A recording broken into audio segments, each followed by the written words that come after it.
Hello everyone, আজকে হলো ষষ্ঠী। শুভ ষষ্ঠী সবাইকে। এই প্যান্ডেলটা অ্যাকচুয়ালি আমাদের বাড়ির খুবই কাছে। এখানে আসার কারণ হচ্ছে আমার বোন মানে কাজিন সিস্টার, তার একটা পারফরমেন্স ছিল, ডান্সের পারফরমেন্স। সেটা আমরা দেখতে গেছিলাম। ওখানে যখন আমরা গেছিলাম তখন একটা আবৃত্তি হচ্ছিল।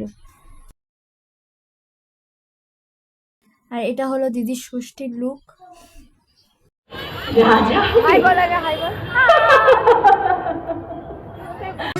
এটা একটা অন্য ডান্স পারফরমেন্স, আর এইটা হচ্ছে আমার বোনের।